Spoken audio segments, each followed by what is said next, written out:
I hope everybody's well. It's good to see you in this space, and I appreciate your dedication to being here. It is that time of the year where everything is everything. So it's never a good time to be out of your buildings, but I'm grateful to share the day with you for our last session in the series.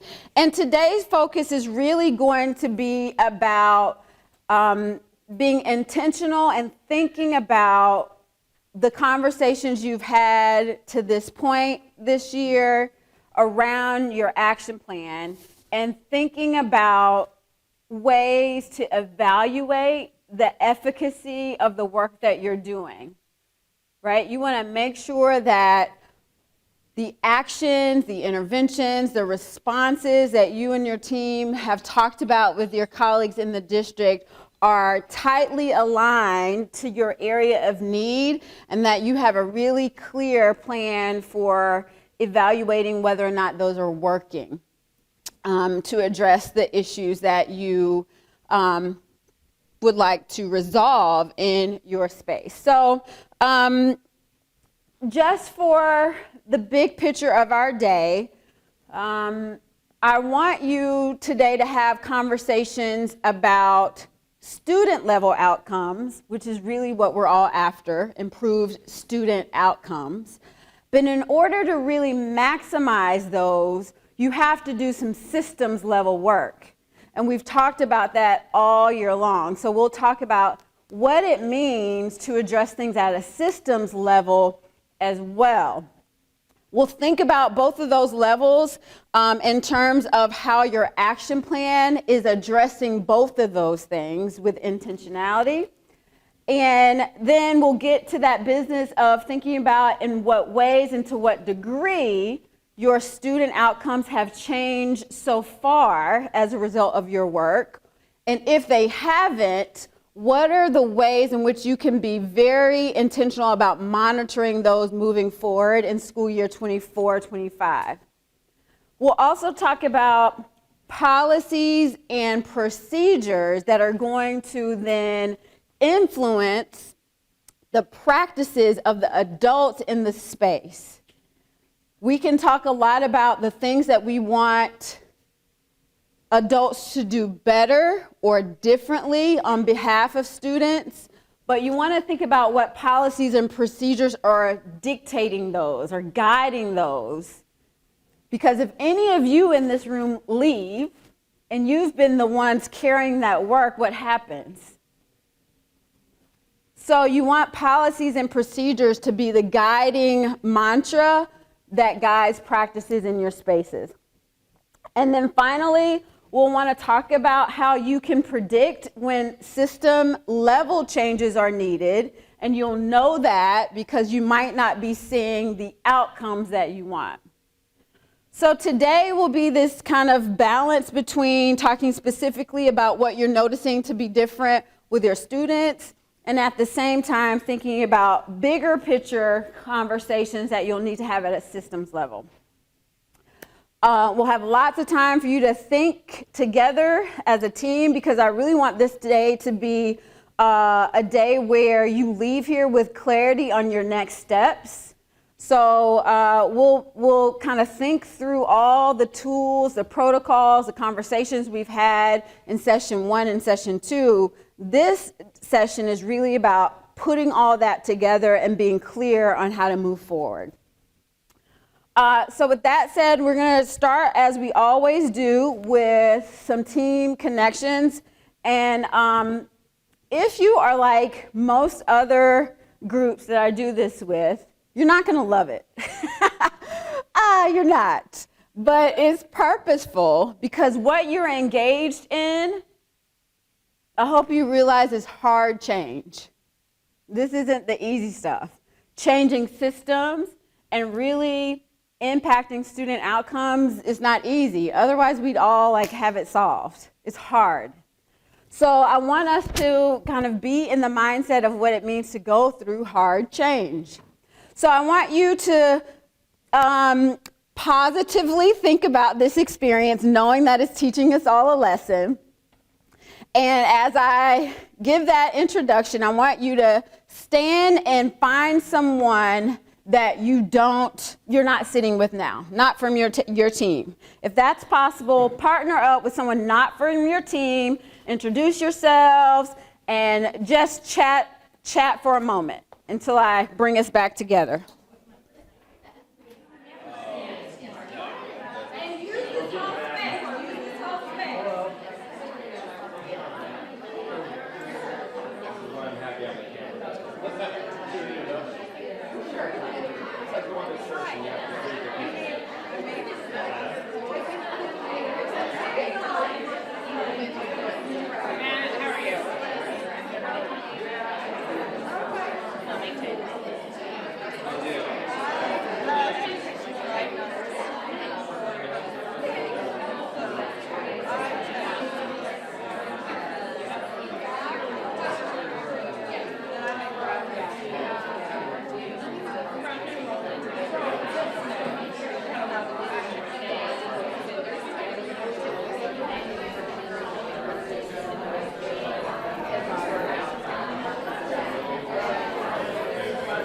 All right, so we're back together in 5. We're back together in 4.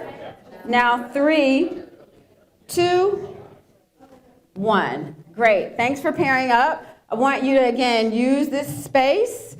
And so you've introduced yourselves. I want you to take 30 seconds to just check one another out. I know it's uncomfortable, but just check one another out.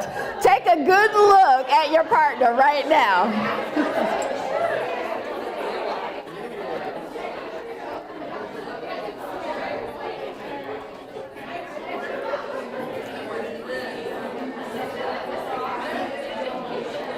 Alrighty, so now in 5, 4, 3, 2, 1. If you're standing, if you're able to stand, then I want you to put your backs together. You don't have to touch, but just back to back. If you're not able to stand, just then turn your chairs. All right, so back to back. Now I would like for you to change one thing. Change one thing. 30 seconds to change one thing. Don't announce it, just change it. But don't announce it. So pick something else. Change one thing. All right, now turn around and identify that change that your partner made.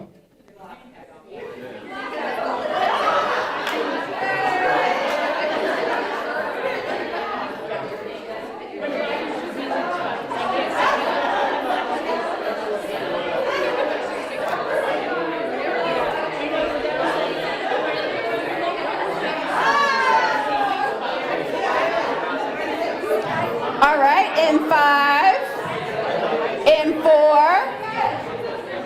now 3, 2, 1. That's the easier one. How many of you found the change pretty quickly? Super. Turn back to back. Change 5 things. Change 5 things. I'll give you 1 minute.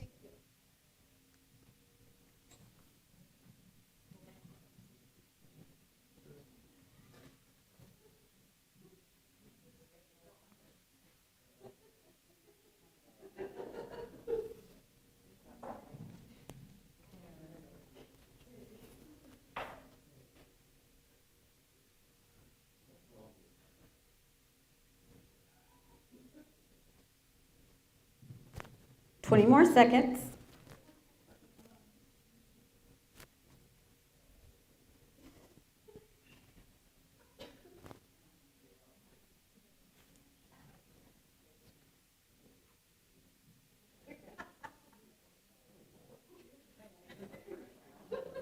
In 5, in 4, 3, 2, 1. Turn around and identify those 5 things. Pick who's going to go first.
Excellent. In 3, in 2, in 1. It looks like a couple people are still trying to find that last thing. Great. Turn back to back.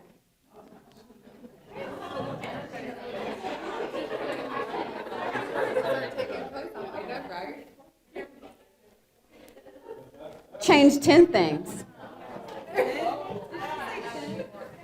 Change 10 things.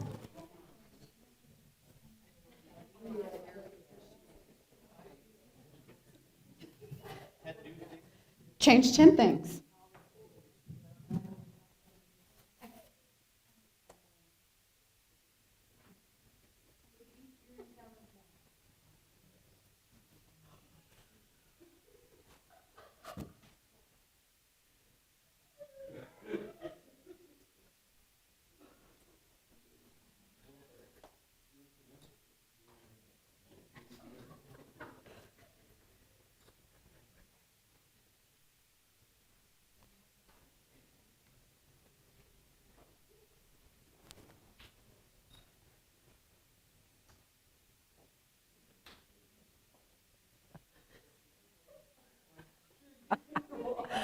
Oh, man. Oh.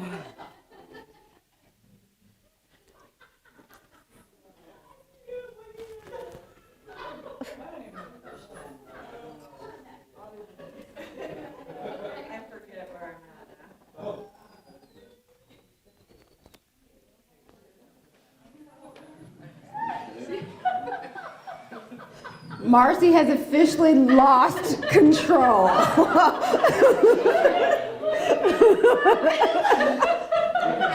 where you are, Marcy. Okay, in 3, in 2, in 1, turn around and chat about it.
All right, in 5, in 4, now 3, 2, 1. You can put yourself back together and have a seat.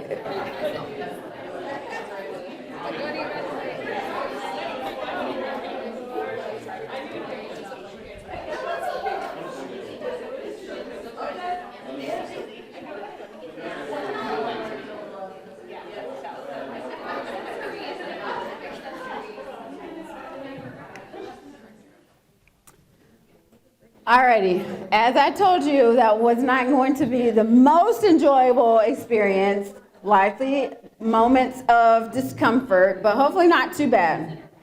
So let's chat about it. Remember, this is teaching us a lesson about hard change. And I must say, well, I'll save it. I'll save what I was going to say.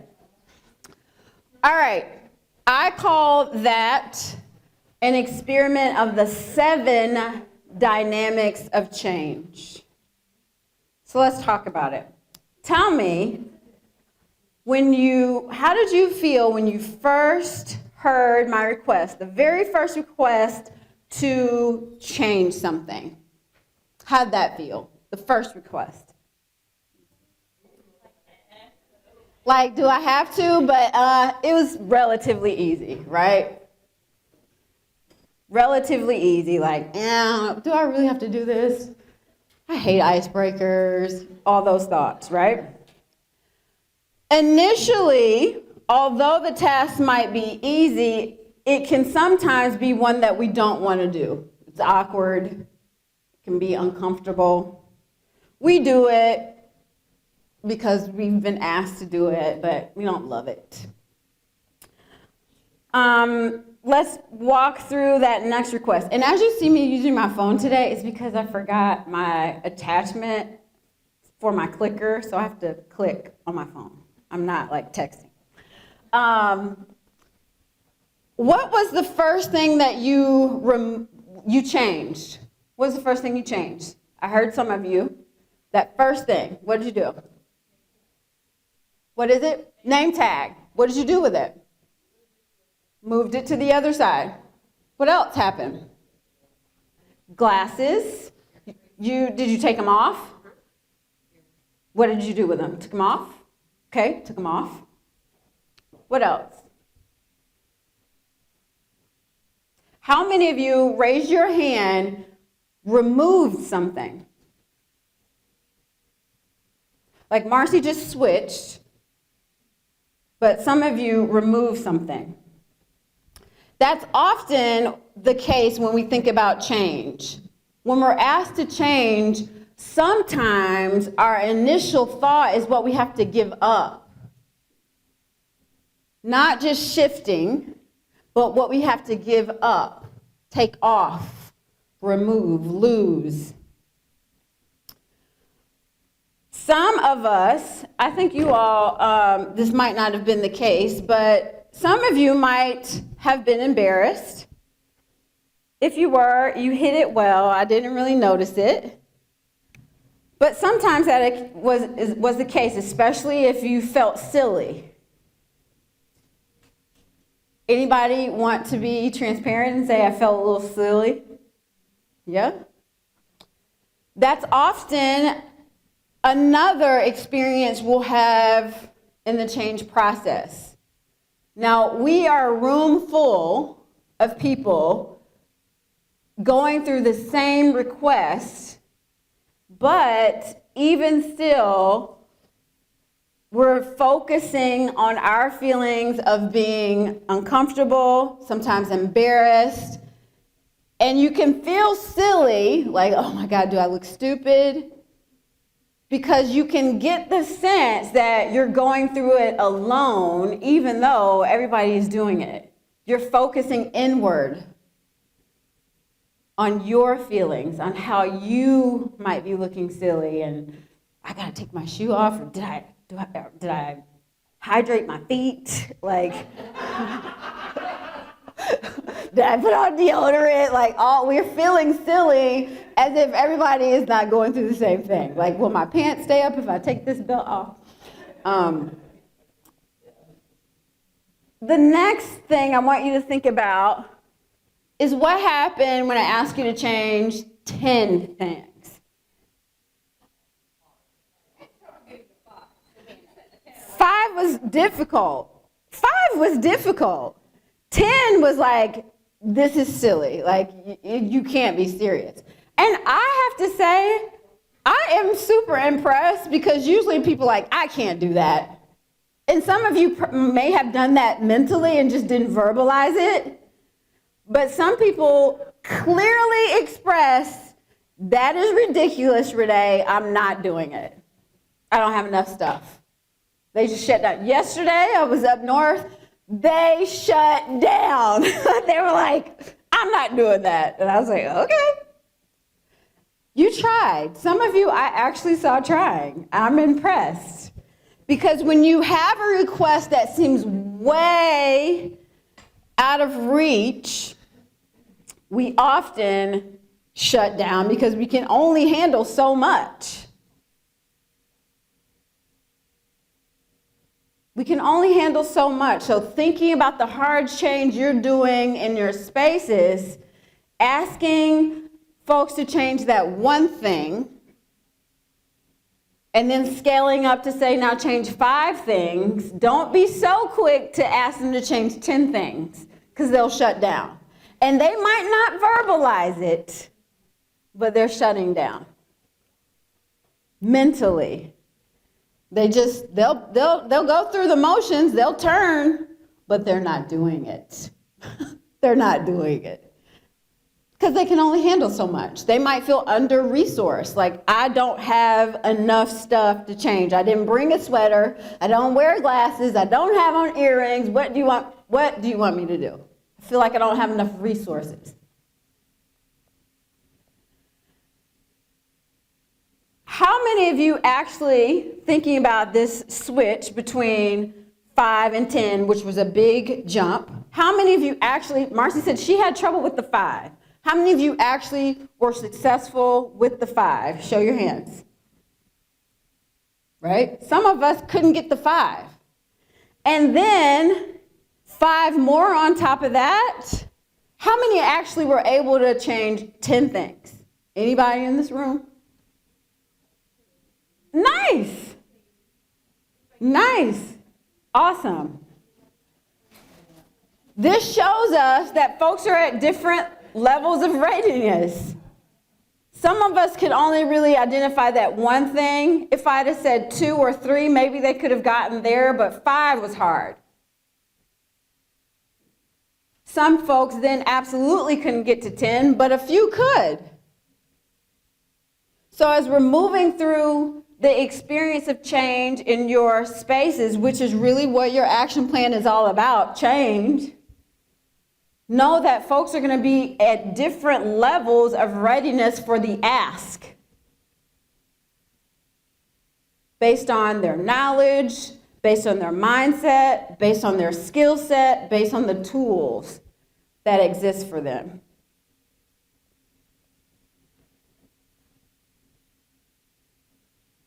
We've kind of talked through this, what were you thinking when I was asking you to change more things? Like, really? It's overwhelm.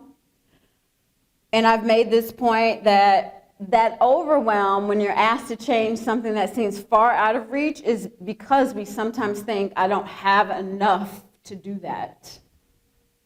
So as you're building your action plan and thinking about the shifts that folks will need to make in your spaces, you'll have to be intentional about building resources in along with it, so the resources are clearly identifiable. So when you're asking me to change and I feel discomfort, at least I can pinpoint my go-tos. Resources are important if you really want sustainable change.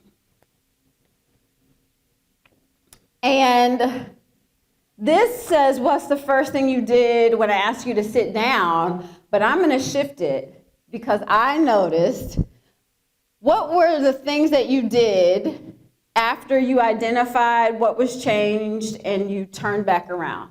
What did you do? Think about your behavior. What did you do? You put yourself back together. You put those glasses right back on. You put the socks back on. You put the shoes back on. You fixed your earring. You took down the ponytail. What does this teach us? When the pressure is off, people go right back to comfort, to what they're used to. So we can't build an action plan thinking about what we're going to do from August to May, or even August to December, and expect people to just go with it January forward. Because as soon as you stop having conversations about it, they're going right back to what's comfortable. That's what we do. You observed it. You put your shoes right back on. So thinking about how to really sustain change is going to be key in order for you to plan for long-lasting change in your space. So I want you to just take a moment with your table mates and just have a 2-minute conversation about any of these 7 dynamics of change that you have noticed or experienced in your space. Think about how you might apply these principles to what you're noticing in your space as you have engaged in things that cause for change or you're planning for that. So 2-minute chat. In 1. All right, who would like to share some connections that you made? Any connections you would like to share? I hear the Evansville team might take this back, right, to help people really process how they're feeling about change. Any connections, any particular dynamics that you're noticing in your space you want to share?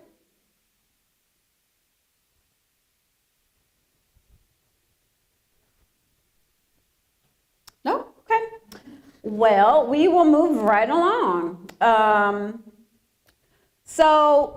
We're going to do a quick review. I just posted the Padlet again. If you didn't see it on the intro slide, tinyurl.com/session3Padlet. And when you get to that Padlet, you will see our slides for today and then our reflection sheet as well. So here are our slides for today, and then I want you to access this document, which it's a Google document, and when you click it, you'll just open up and have to copy it so you can write all of the notes that you desire. But we're going to start using that document now. So I want you to access tinyurl.com/session3Padlet.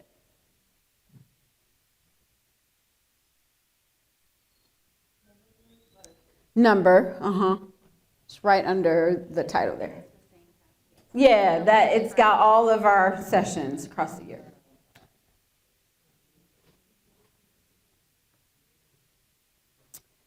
Let me know if you need help. Everybody working to get there? Okay. I think I remember Kokomo couldn't do anything last time. Hopefully, fingers crossed, it's a little better this time. All right, so what you're seeing here is all the things that we have discussed, not all the things, the big picture ideas that we've discussed over sessions 1 and 2. So this is a time where I'm going to briefly chat about these things, and then I'm going to have you do some work to process, as your reflection document asks you to do, which of these things has been most impactful to your journey so far, your journey of action planning to resolve the outcome that you're trying to address in your space, why that has been most impactful, and then what might be missing, what might you add. So let's start with session 1, where we talked about aiming for educational equity. Somebody just give me quick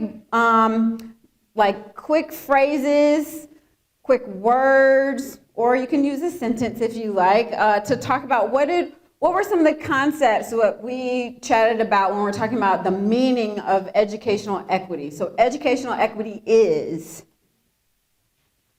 what are some ideas? Just shout them out as you think of them. Access for all, thank you. Educational equity is getting what you need. Educational equity is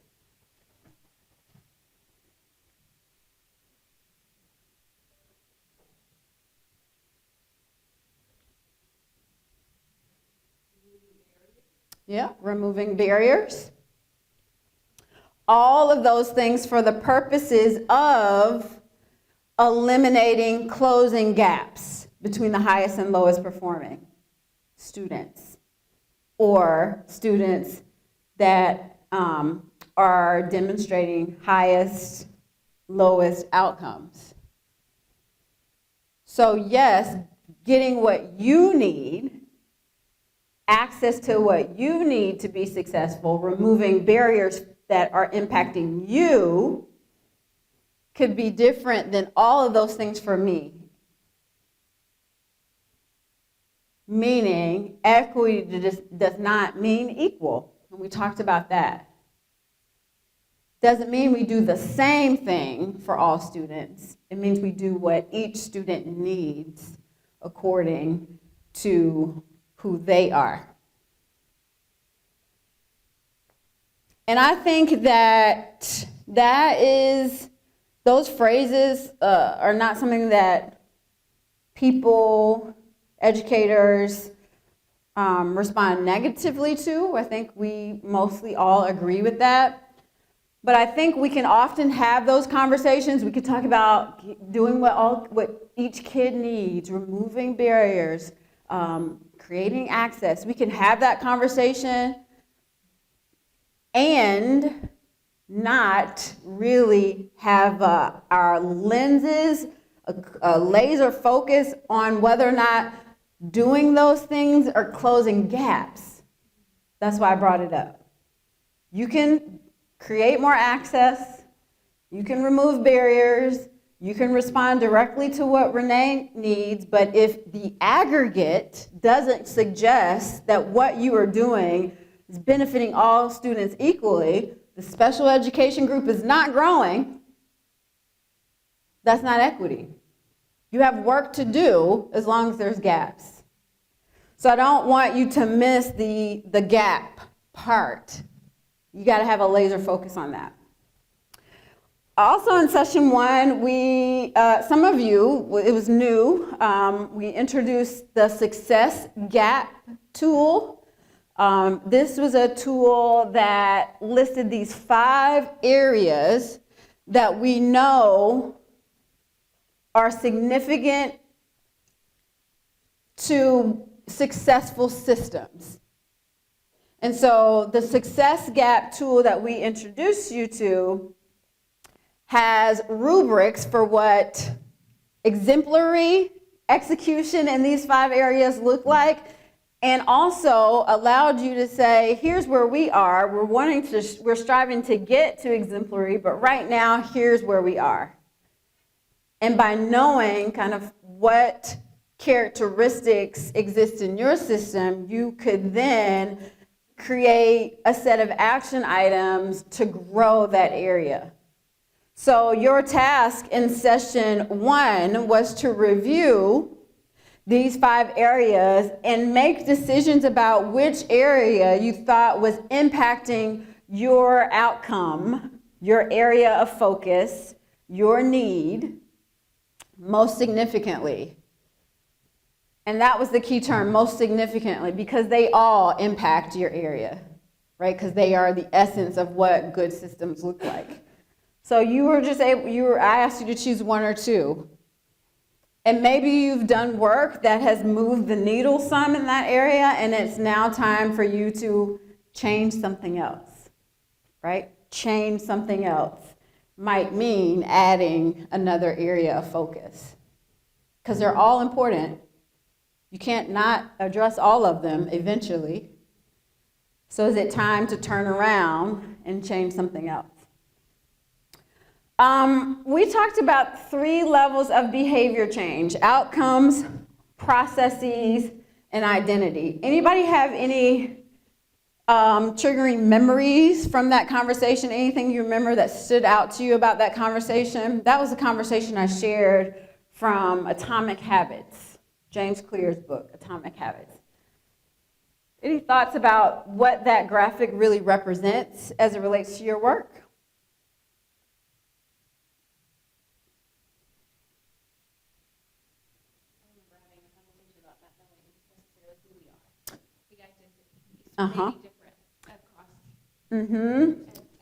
Yeah.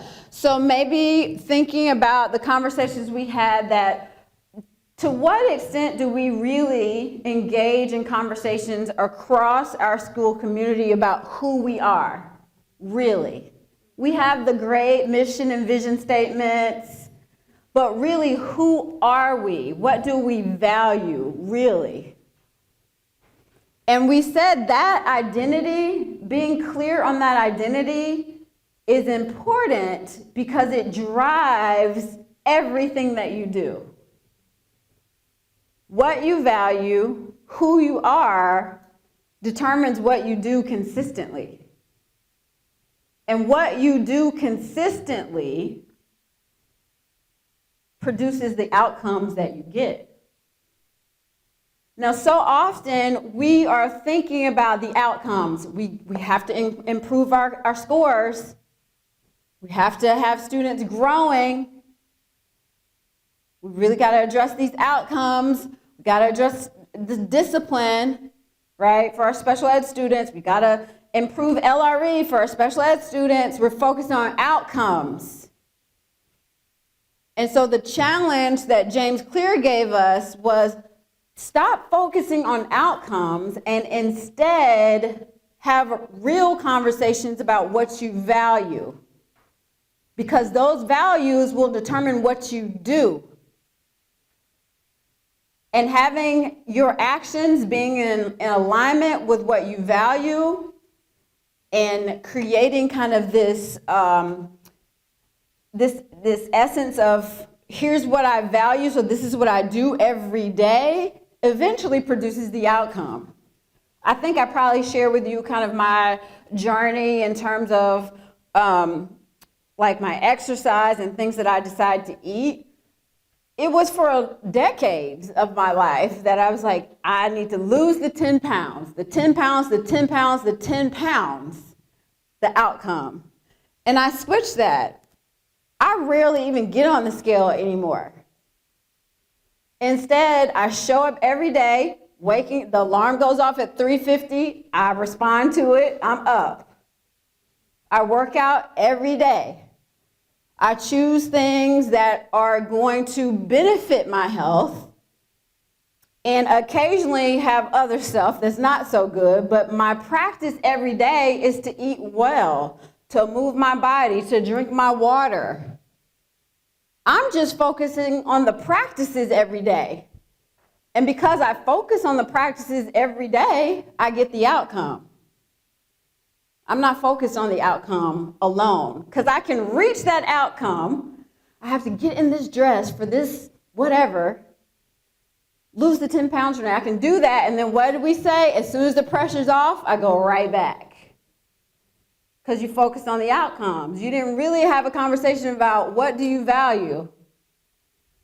So I'm just suggesting that if you all are focusing predominantly on the outcomes, expect behaviors to revert back. Make sure you're building opportunities to have conversation about what do we value about teaching and support for our students. And if we value that, how would we know? I have a girlfriend who, her kids are like, they're super successful. And people are always like, Erica, tell us how did you get your kids to be so successful? Her son is an actor, and then her daughter is on one of the Forbes 30 under 30. Like, they're brilliant kids. And she's like, people want the secret sauce. I don't have the secret sauce. I just focused on making sure that I supported their interests authentically, that they were able to be creative and to explore without judgment. So as she was telling me about this story and like her response to people when they're saying, tell me what to do, she said something that stuck with me still to this day. She said, I can look at people's behaviors and tell you what they value. She said, so I just want people to look at what I did and they see the value that I have for rearing children. You can see that value based on what I did. She said, so I can also look at other things that other people do in their families. I can tell you what their core values are. So think about that as it relates to your school, your district. What are the people doing? What are they doing every day? What are they saying? That gives you clarity on what they value. And does that then align to your vision and mission statement or not? And then we talked about mindset, skill set, tool set. This for me is I feel something that we should always be focused on whenever we are engaged in action planning. We want to be sure that people are clear on the why. That's mindset work. Why are you asking me to change? What's in it for me? How will it benefit me? How will it benefit the students that I'm with every day that I care about? Mindset. If people don't have clarity on that why, you'll see them going through the motions, not really valuing what you've asked them to do. Or they'll look as if they're going through the motions when they're in front of you, but as soon as you're not around, they're not engaged in that change work. Mindset is important. Clarifying the why is critical. And I find sometimes we skip over that. We skip over skill set. We go right to tool sets. We talked about this tool sets being all the things that we're building. We need this program. We need this resource. We need to teach people how to do X, Y, and Z. Give them all the tools, all the resources. But they don't understand the why. We haven't done mindset work. And we're building all those tools, and we're not certain that they actually have the skill set to know how to apply all those tools we gave with relevancy. I have a whole list of tools, but how do I know when to choose this one and not this one? Because we did say equity is giving students what they need. So maybe sometimes I need to pick this tool for Renee and this tool for another student. How do I know that? Do I have the skill set to be able to differentiate in that way? We're so focused on building resources, we don't explore whether or not people actually have the skill set to apply those tools, to use those tools. Remember my analogy of changing a tire. I have the tool. We all have a tool to change a tire in our car. We all have the tool. It comes with the car. Do we desire to change it? That's questionable for me, because I'm just really going to call AAA. That's my truth. But now if AAA says, okay, we'll get to you in 5 hours, then I might be like, geez, let me give it a try. I'll YouTube it or something.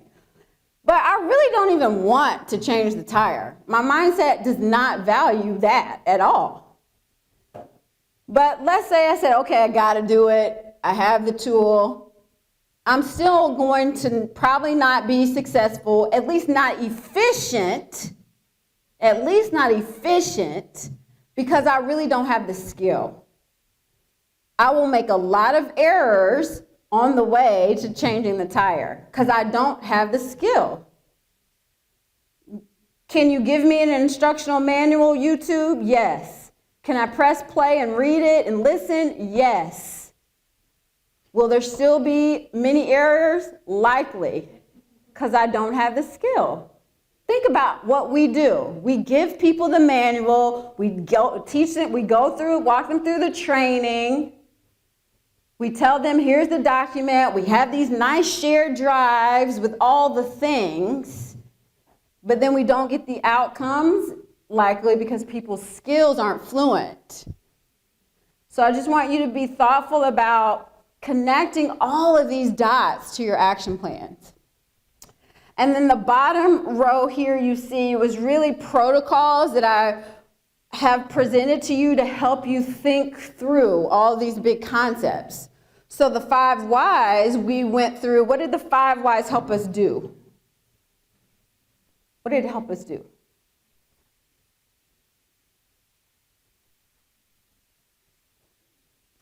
We're asking what question?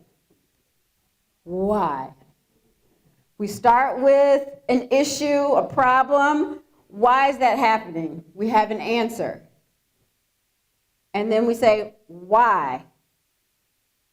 And then we have an answer to that. 5 was not a magic number. You could have 4 or 6 or 8, right? The essence was getting down far enough so you're really getting to the root, the essence of what is contributing to the concern in your space. That's actionable. That's actionable. everything we can't control.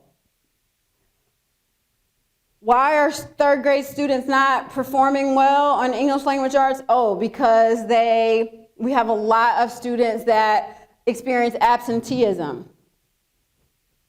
Well, why is there absenteeism, right? If you can identify a why associated with that you have control over, super. Then think about the response to that, which we call countermeasures. A why could be something related to issues, could be something around trauma. You might not be able to influence students' experience with trauma directly. You can respond to their regulation of the trauma, but you can't control the trauma itself.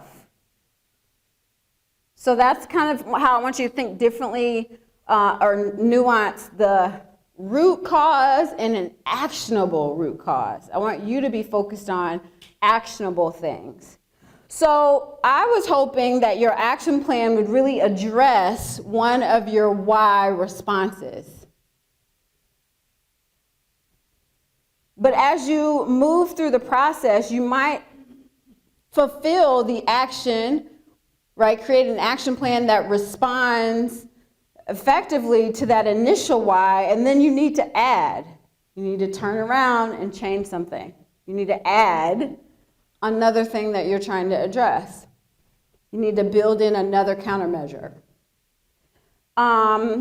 Clearly, I need to take off this sleep.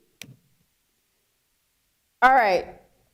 ORID was how I was trying to teach you to talk about data or problems that you're experiencing so that everyone around your team could be thinking about and talking about the issue in a similar way at the same time.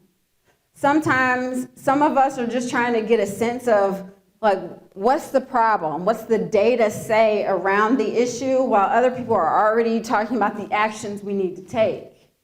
So ORID, objective, reflective, interpretive, and decisional, was a protocol that I'm hoping you'll add to your toolkit, because you're going to have a lot of conversations about the impact that you're having. What's the outcome, right? How are the outcomes changing? And to do that, you'll want to have a protocol for having good dialogues. Anybody remember the importance of talking through the reflective piece, which is just people saying, how do you feel about this data? What concerns you? What surprises you? What disappoints you? What's the importance of having people share that reflective piece? So oftentimes we say, oh, data doesn't have any feelings. But why is it important to go through that reflective part?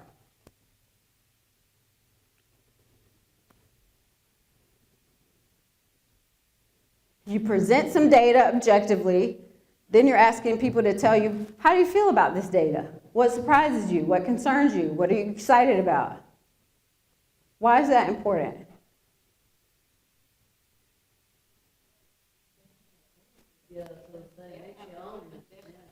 So they can have some ownership of it, or it gives you clarity that they do not have ownership of it, right? They'll say, actually, I don't believe that data is valid.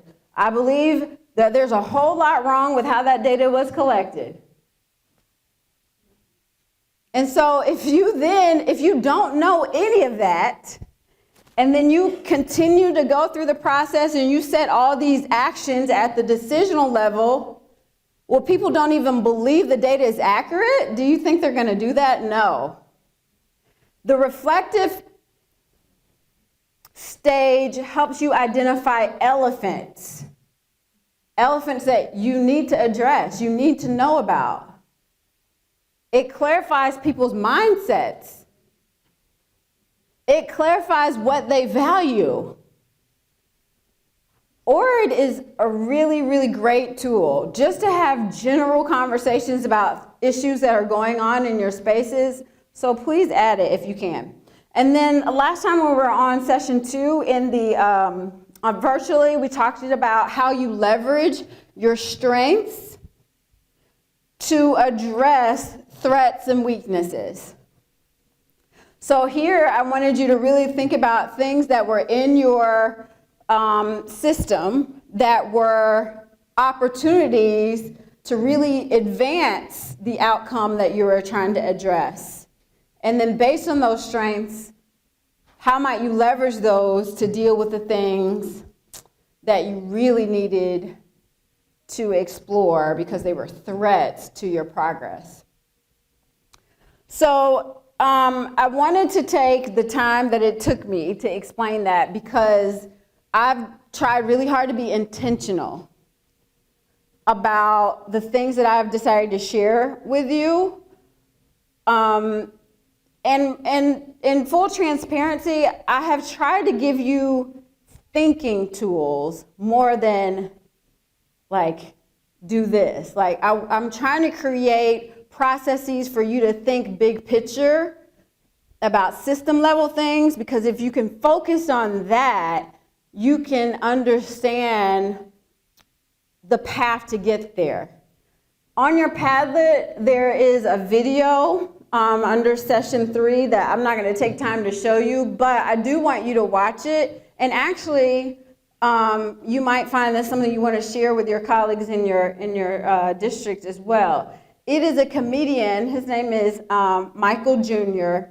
And he travels the world and he does little skits. And in this skit, he clarifies for us why knowing your why is so important. For me, this is why work. And in that skit, in a funny, creative way, the end point that he wants us to walk away with is that when we know our why, the what is easier to identify. When we know our why, the paths that we need to take are clearer. We know how to adjust, how to detour when there's a barrier, when there's a threat, because we're clear on our why.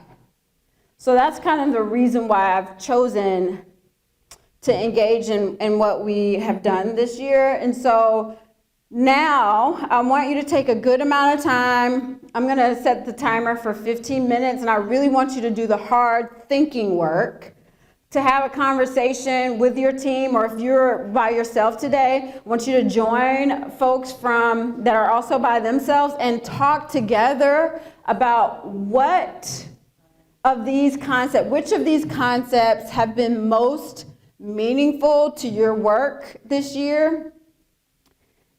And if you really haven't made the progress that you have desired or you feel like you need to this year, what do you think might help you grow through that moving forward and planning for school year 24-25? So on your reflection sheet, you'll see this slide, and then you'll see questions right under it to say identify what's been most powerful and why, and then what opportunities do you have to add? Do you have questions about the task? No? Okay, I'll set the timer for 15 minutes. Just make sure you're noting that in your reflection sheet so you can keep track of it. Okay, great. All right, so we use the 5 whys to help our team clarify our goals, but really the success gap toolkit is really where we kind of honed in on. And also that mindset and skill set shift. Being the 3rd largest district in Indiana, like we have a lot of employees and everybody, like we have zones for our 5 high schools, and everybody is, like, we have a lot of variety in our school system.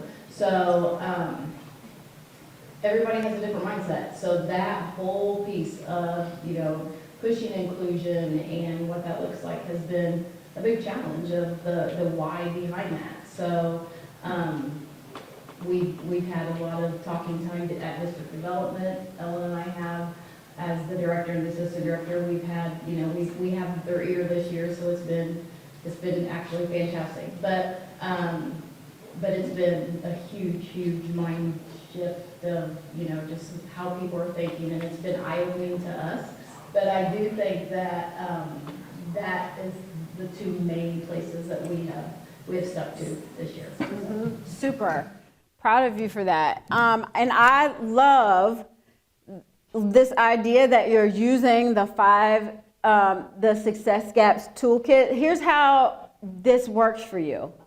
So if you haven't really used it, reconsider.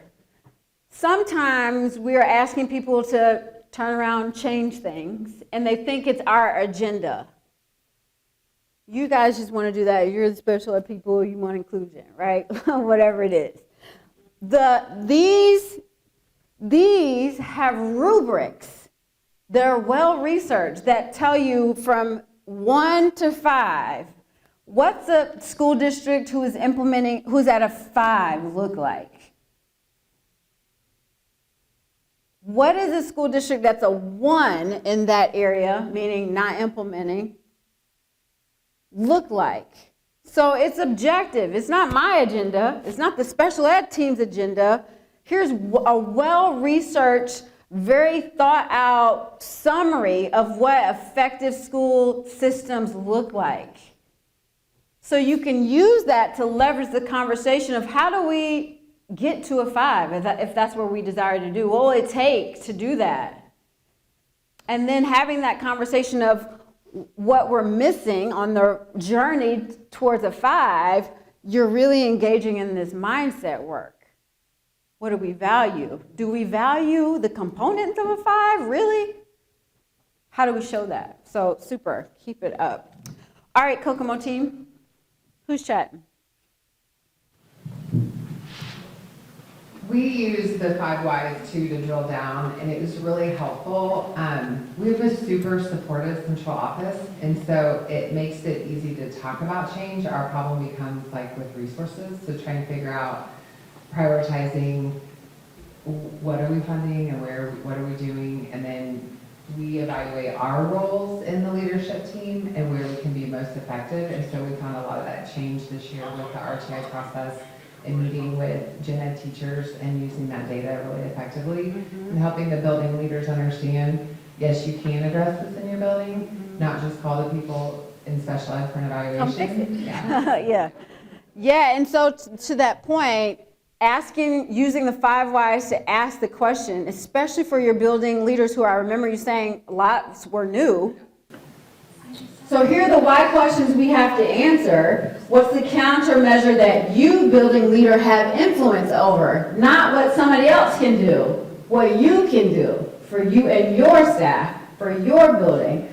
Great job. And how lucky are you to have a very supportive central office that makes talking about change easy and comfortable? Okay, MCCSC team.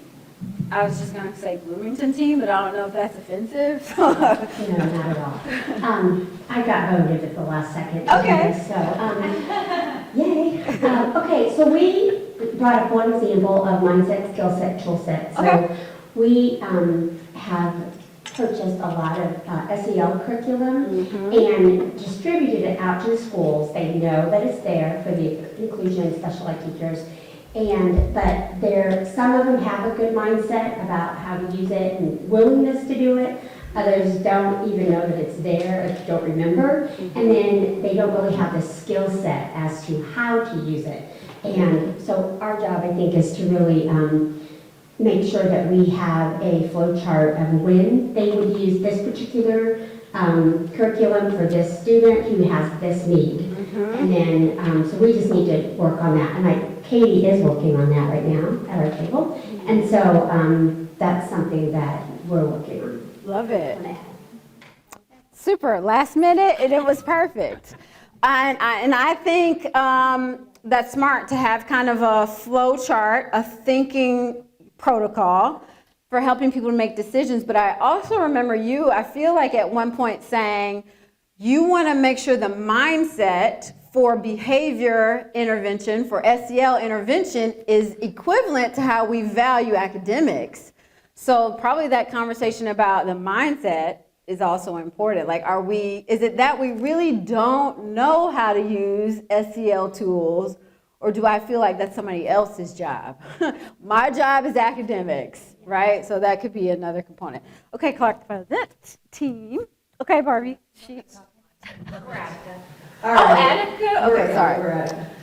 We did the 5 whys and kind of narrowed down why our staff believes all of our students aren't making the same progress or adequate progress.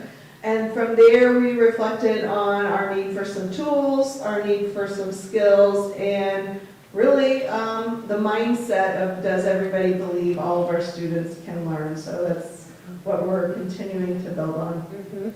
Any progress on the core curriculum that you Well, mentioned we before? had a change in superintendent, so Oh. we're progressing with caution. I don't know, Uh-huh. there's a lot of unknowns in our district right now. So. Okay, I think staying at that 5 whys level is important then, right? Because then I think one of the things the 5 whys does is, somebody mentioned, it helps people think about what they have control over, like their ownership. You get to understand their perspective about things that are occurring. You can get a real sense of, is it that I think it's outside of me, like it's because they don't have family support, or it's because we don't have a good core curriculum. Like, I think that helps you gauge where your entry point might be, and at least in terms of conversation. So I think it's smart to stick there. I think we have like 2 or 3 teams here, so I'll just pass the mic, and you all decide what you want to do with it. Okay. Okay. So we use the 5 whys as well, but we did it specifically in the area of math at our high school level. We were noticing that a lot of our high school students were struggling really with that Algebra 2 curriculum. Prior to the proposal to change the graduation requirements for the diploma, that was a requirement to get a core 40. So we were finding students are really struggling with that. So we were dialing down, and everyone kept pointing to Algebra 1. Algebra 1 was the problem. Okay. But that was the original perception. But when we did the 5 why, it really came down to, it was more of a structural content issue in the middle school level. So you could see that based on some iLearn data, which is interpreted with caution, but even just some NWEA data too.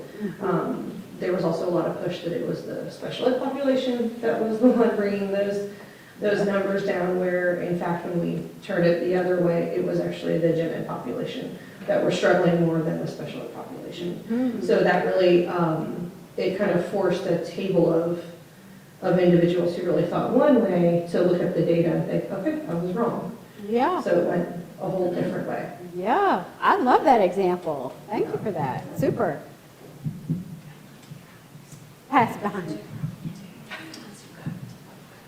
Okay, so we kind of talked about, obviously, one big thing I think we both had within our school is we've had some teachers in positions for long periods of time, and when change is brought on, they're kind of like, but I've done it this way for such an extended period of time. Yes. Why all of a sudden is it wrong now? Yeah. And it's like, well, we're not saying what we were doing, we're just trying to think differently about why we were doing things. Yeah. Henceforth, the 5 whys. Yeah. And my school specifically is on the Next Gen SIG for targeted school improvement. And so it's kind of outlined a little bit of what they're expecting and what they want to hit. And a lot of structure along those lines. So it really kind of brings pressure to ask those whys and why we're getting there and why we're doing that. But doing it in a way in which they feel supported in a process locally. So kind of going about these tools and using these tools in a way to make them feel like, okay, we need to think differently about the way we do this, and that's okay. And that times have changed, but our population has changed a little bit. Right. Things have shifted. Needs of students are different. Curriculum's different. And, it's not that some of those skills and some of those things that we've done for such a period of time aren't still useful and don't need to stay in the toolbox, but maybe they don't need to be used at this moment. And kind of changing that mindset a little bit over the course of time. So that's what we talk about. Love it. Thanks, everybody. Good connections. So again, I think what I desire for you is that as you move through today, and certainly by the end of the day, you just think about what tools you'll always be coming back to to help ask that next level question. The questions will change as you, again, respond to one why. You'll have a different question. Maybe those questions are guided by the rubric on the Success Gaps tool. Maybe those questions are guided by some thoughts about your mindset and identity or lack of skill set, whatever it is.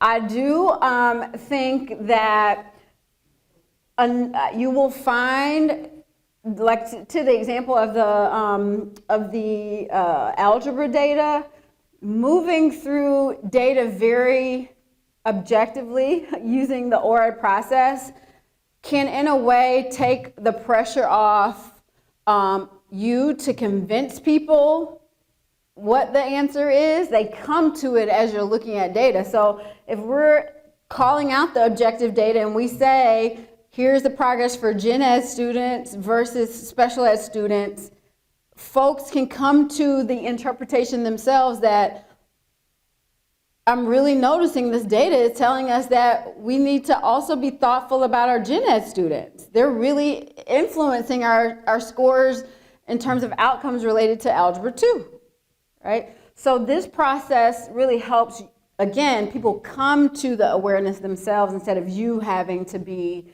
the facilitator, the person who answers all the things. Super. So let's take a 10-minute break, and when we come back, we're gonna be using some chart paper. I'll give you some directions on what to do with that when we come back. So 10 minutes, I have 10:28, so let's just start at 10:40. So this was pre-work from session 2, not pre-work, homework from session 2. It was your pre-work for today.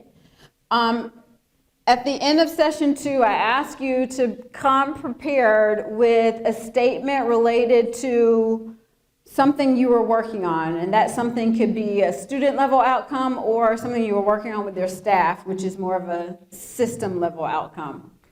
But I wanted you to write this 3-part goal. If we engage in the action that we've planned for, then we expect, what do you expect from that action? And that action is going to impact what level? Student outcomes or staff or system level? Now, ultimately, everything we're doing is designed to impact students. But again, I want you to think about student level, meaning we're engaged in a practice that's going to directly show up in student data.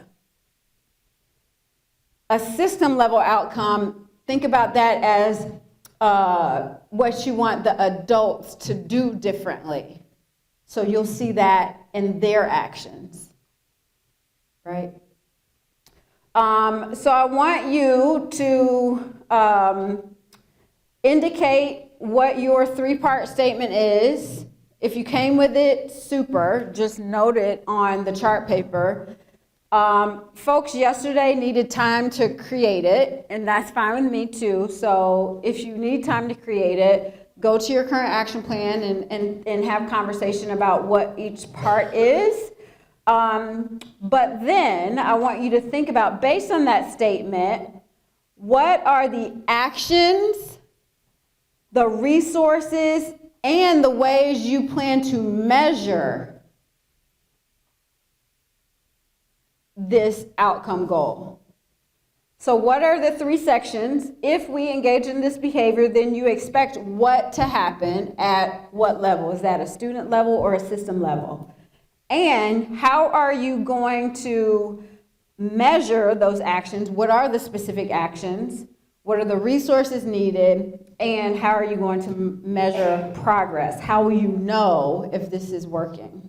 So that's where you're going to use your chart paper for, to capture your 3-part. And you can write these if it's helpful for you on your chart paper. What I really am going to be looking for on chart paper is this 3-part.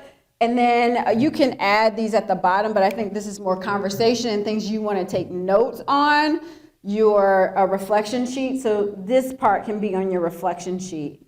This is what I absolutely need on your chart paper. Now, I left a couple of pieces of chart paper for those of you that might be in multiple teams.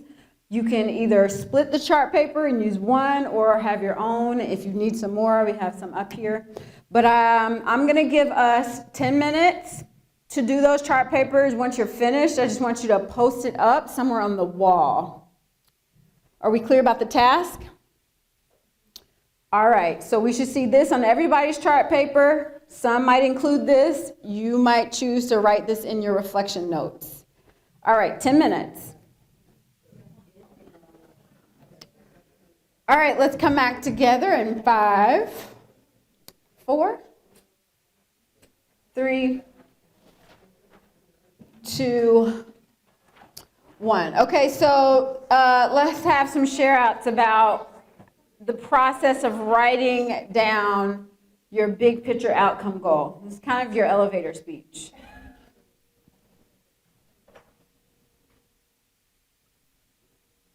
Did it come to you right away? Did you find yourself overthinking? Did you need time to discuss the specifics?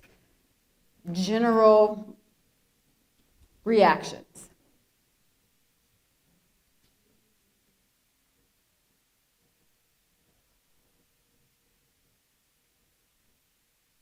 Or you want me to pass the mic? I can do that too.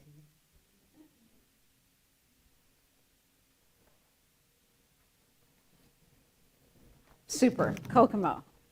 General reactions. Here? Yeah. It's To writing your statement. It's your elevator speech. Did it come right away? Do you have to have time to think about it? No, it really did come right away because we had a clear focus this year on the RTI process and that relationship really to special education and not just educating our friends, our gen ed friends, what this looks like, but the purpose of it, and it's not just a process so then we can evaluate, it should be legitimately done and then carried over, could be used for all kids. So just really defining that process and then what we're doing with the data, making sure that the data from RTI is used in the building's PLC groups. So it's not just, really that it's done with fidelity and useful. Like we try to make sure that where we spend our time, because special educators are so incredibly busy, that it's very intentional and then we're doing something with that work. And so that's been ongoing. Last year, we really defined this as a need, and so we've kind of all been pushing in that direction, which is why I think it was so easy to kind of fill that out for us. Uh-huh. So do you have clarity on actions, resources, and how to measure? Sounds like you planned that, right? Yep, okay. Pass behind you. Thank you.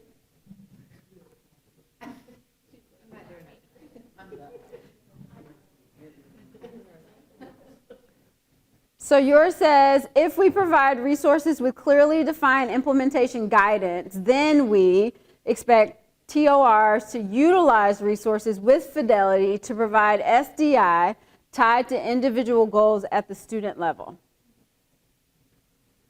How did that feel as a team, chatting through that?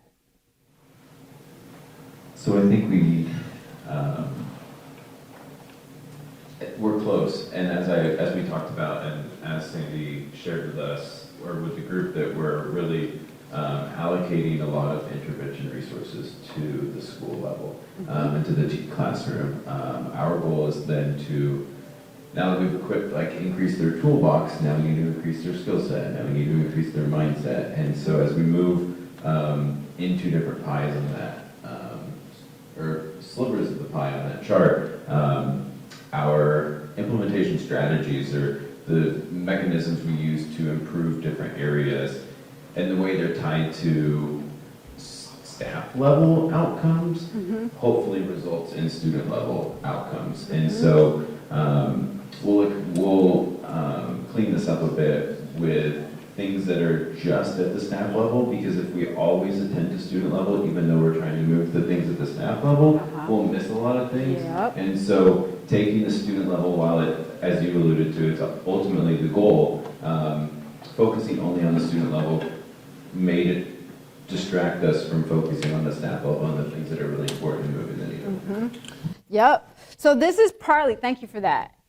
This is partly why I'm asking people to share, because I hope you, as you're hearing from others, you get a sense of their journey, but it also triggers our aha for you. What I was really looking for in this conversation is a think aloud, almost an aha moment that you really want to consider how to measure things at both the student level and the staff level. You need both. And we'll talk about that throughout the afternoon about why that's important. You might have a goal that's predominantly focused on one level, and at the same time, you need to think about how that goal impacts the other level, right? It should impact both. Okay, Evansville team. It did come naturally, we were all working, so we really, so this year we really worked on, working like kind of from the top down with, our district leaders, our district leaders and really working on our mindset shifting. Okay. And focusing, so we said if we make inclusive practices a focus of our district strategic plan and provide targeted professional development to district leaders, then we expect mindset shift in inclusive practices to increase at the systems level.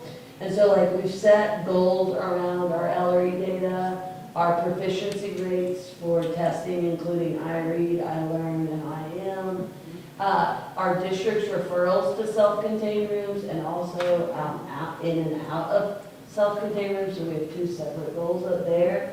And then also looking at our exclusionary practices and our expulsion data with students with disabilities versus their non-disabled peers. So kind of taking all of those areas and those components and talking about the hard stuff at a district level, and then working backwards to make practices and place to change. Super. They set 5 district goals around those. Love it. And big picture is system level. We should see more inclusive practices at a district level. And I can almost bet that across those 5 goals, you have specific indicators that you can measure that show you student growth as well, student changes, right? Systems and student outcomes. Okay, our Attica team, how did that feel? You already kind of alluded to the feeling. Yeah, so it didn't come that easy, but if we use our PLC time to develop staff mindset, tool set, and skill set, then we expect improved student engagement and performance at all showing growth level. So like we've already said, we're kind of up in the air for next year, but we want to secure our PLC time. We want to develop a common vision. So I hear a lot of people talking about like their special ed teachers, and ours is more like a general ed issue. Mm-hmm. And I feel like we have really great teachers, but we're all on our own islands. Yeah, the autonomy we talked about. And so nobody's really coming together for like a shared vision. So we want to collaborate and support each other, and then measure through data, student growth, but also staff data. So you just said a lot that this afternoon I want to really think about, because all of those are critical. And you've shared with us kind of your historical practice of autonomy. So if our desire is to have a shared goal, I want you to think about how you're going to measure that. You got to plan for that. How will you plan to measure that? What are the indicators that as a school community, we have a shared vision that we are really living by, right? It's showing up in our practices. So those are going to be deep conversations. And when I was chatting with the Attica team, they were like, that seems like a really big goal. It is a big goal. All of these are big goals. Remember, as we started the day, we talked about this is hard change. You need to have the end in mind. That's the goal. And then you break that down into actions that feel like just the right amount of change for people along the way. Great. All right, we got a team here that has theirs listed on one chart paper. So mine's the one on the bottom, so we use MTSS and SBI more efficiently, and then we expect identification to slow down at the student level and really the systems level then. Yeah. So, our big thing is at our corporation, is just a big push for identification and trying to slow that process down and give the students what they need without having to do an identification, and then only truly identifying when it's necessary. Yeah. Yep. Looking a lot at tier 1 instruction, and then tier 2 as well, but we would have like half of the students, the teachers would want in tier 3, which we just had a tier 1 problem. Yeah, great, I love it. I would say, like I was speaking to Annika team, so what if identification slows down? Let's say that's the outcome we see at the systems level. You see the importance of also having something at a student level to really monitor their actual outcomes. So they're not special ed, but are they succeeding in the tier 1 environment? So we can slow down identification at the system level, but I love that you're really focused on student level, because then you got a plan for how you're going to measure that goal. So love it. Thank you. All right, up here. Yeah, so I've got, if we implement higher yield instructional practices embedded into a purposely planned curriculum, then we expect better outcomes, learning environments, and performances at the student level. Big push for us is to really evaluate that tier 1 kind of less special ed focused and more like everyone focused into how we're using our tier 1 time or using our instructional time in general, regardless of what classroom, whether it's a special education classroom working on goals or a general education classroom working on whatever bit of content they're working on, and just trying to make sure we're choosing strategies that we're going to get the biggest bang for our buck and create those learning environments that students are going to be successful in, and kind of getting rid of the strategies and things that aren't useful and don't actually make an impact, and input ones that have kind of been research-based and proven to have great practices, and embedding them into our purposely planned curriculum. One thing we found through our TSI was a lack of planning in terms of specifically vertical alignment, but just even over the course of the year in a lot of classrooms, and being intentional with what we're trying to do in our curriculum and intentionally planning certain practices and strategies. I love it. And I heard a lot of connections from past sharing, right? So if I, as a teacher, am saying, I've always done this, like, why can't I do it now?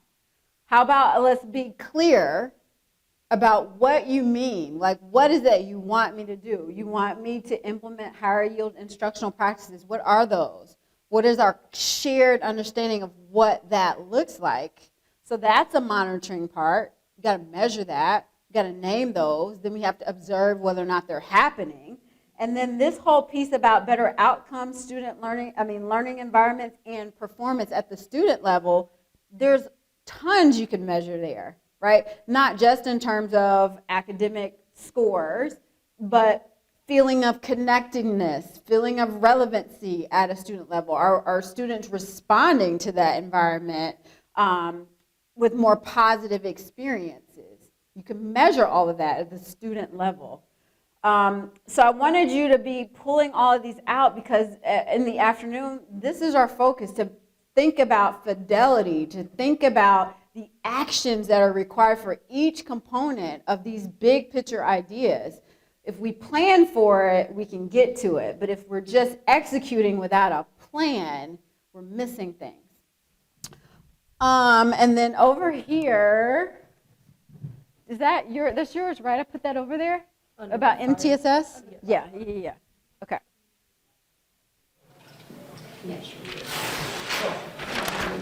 So we talked a lot about the MTSS process too, and we feel like if we provide effective multi-tiered systems of support, then we expect progress at the student performance level. I think we're kind of in the same boat as everybody else, that we're, kind of saying that we're doing that, but it may not be as effective as we want. And what do those interventions need to look like?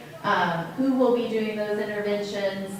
And how we're going to monitor the progress to make sure that we're not monitoring the wrong thing.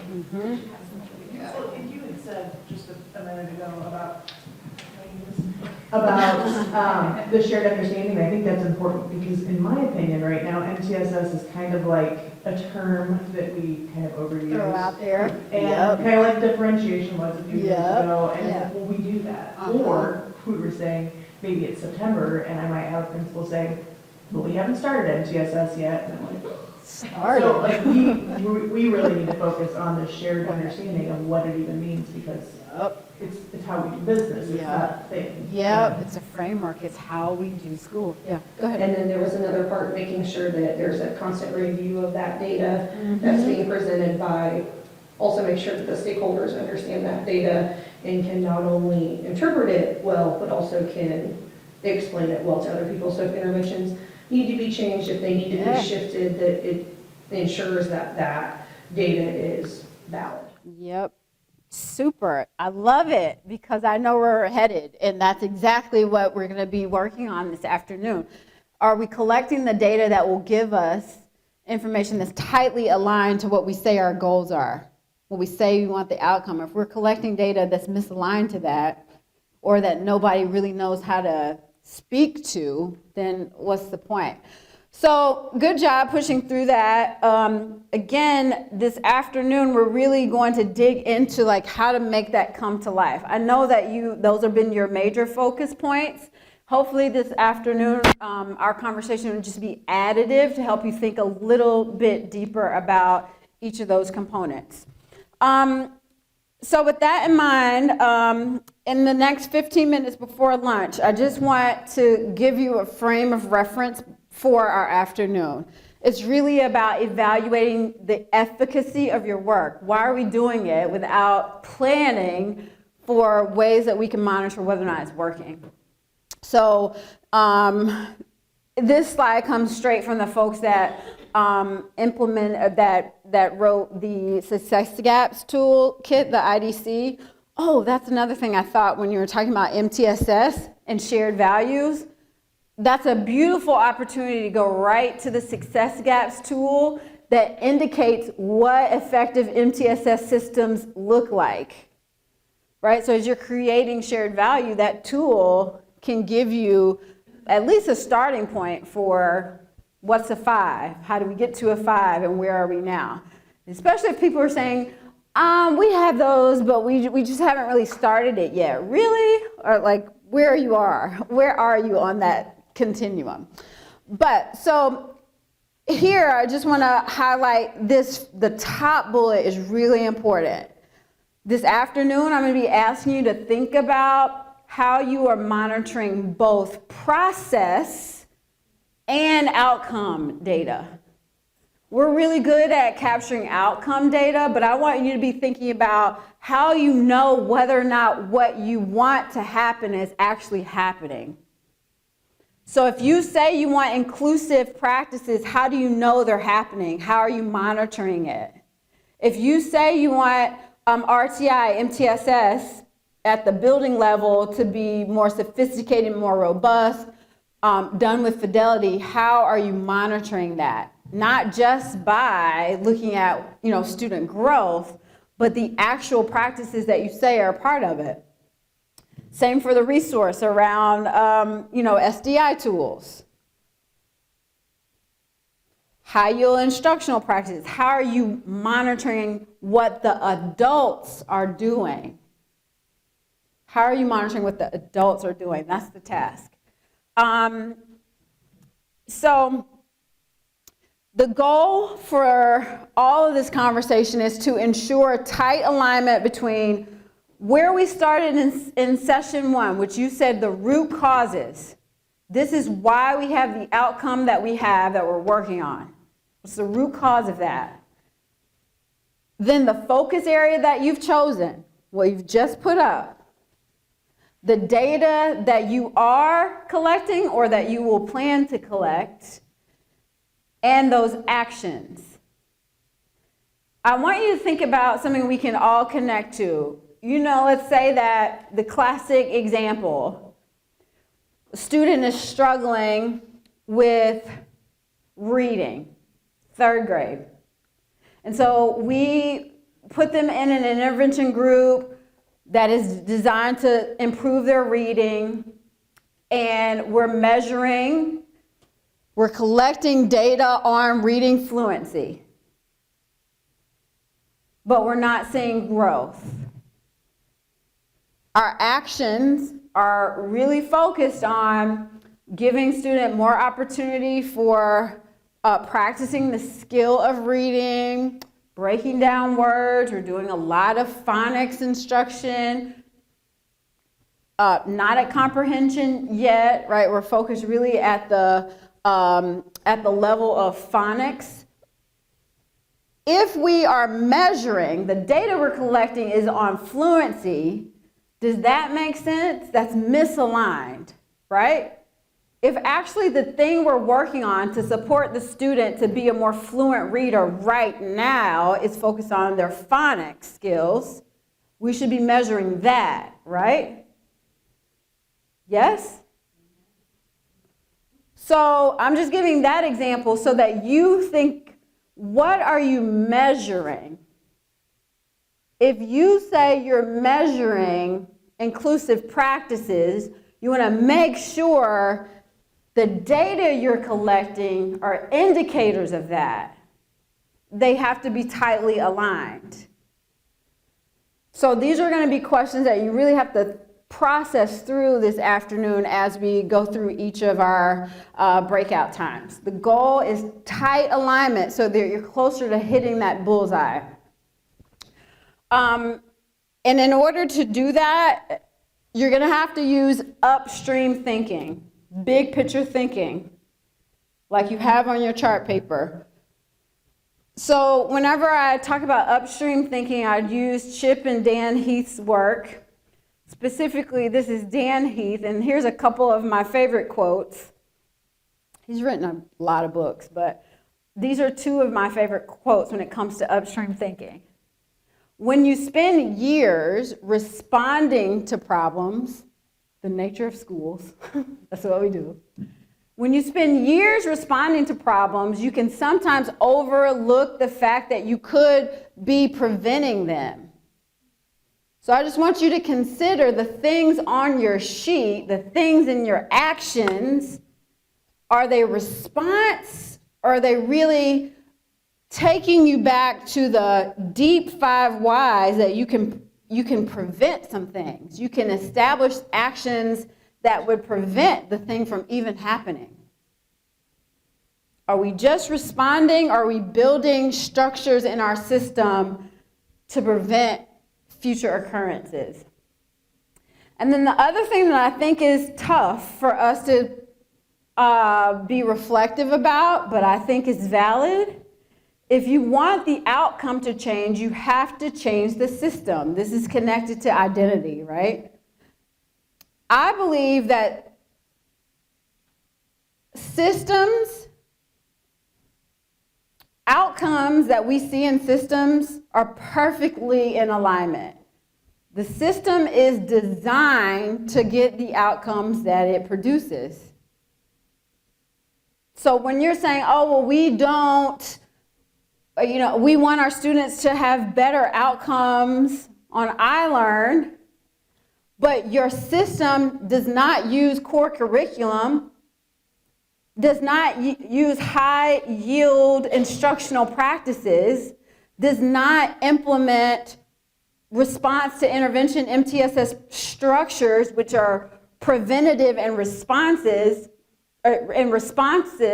quickly to when you see the first sign of difficulty. If you're missing all of that, then your system is set up to get what you see. And that's hard for us to admit, but that's what's going on. And so the conversation that we're having about looking at student level and systems is critical, because ultimately we have to change the system itself. And we all have to have the mindset aligned to do that. Because what if I really like how school works?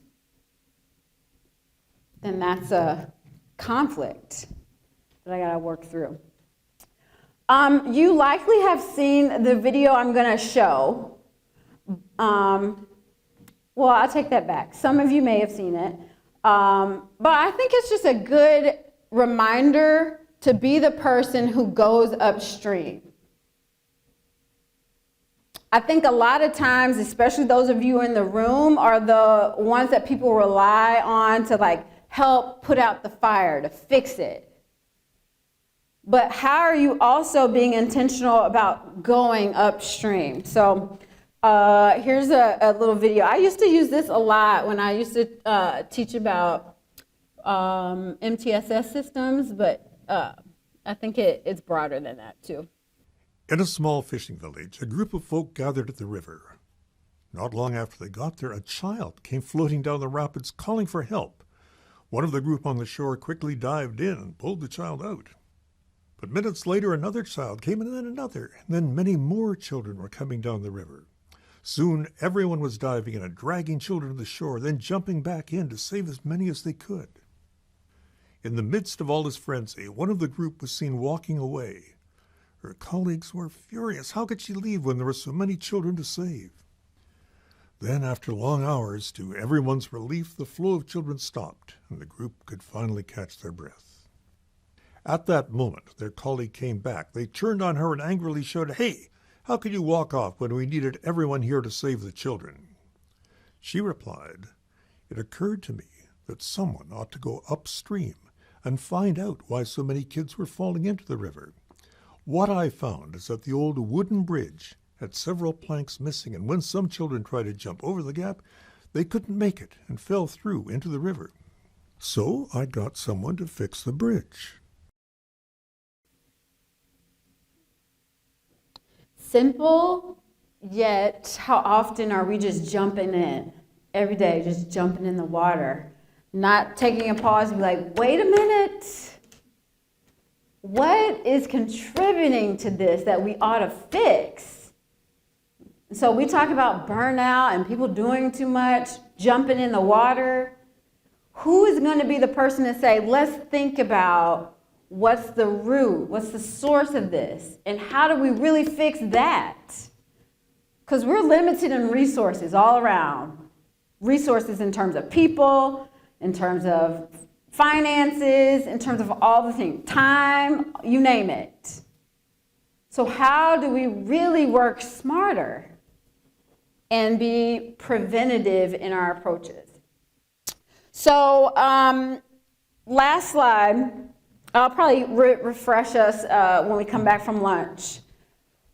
For the afternoon, here's where our focus is going to be. It's going to be on thinking about creating actions at the system level, which are focusing on preventative things, fixing the bridge itself, focusing on training and development that's needed, that's going to impact what the adults do, what the staff knows, believes, does consistently.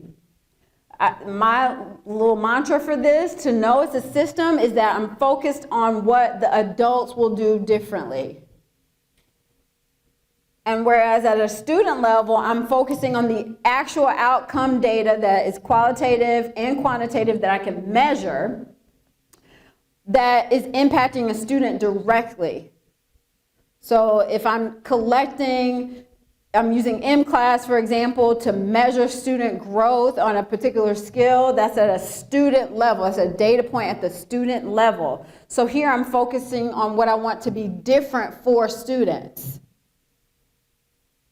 Again, we want both, but the data that you plan for, both baseline and what you use to measure progress around, needs to be specifically focused on those things uniquely.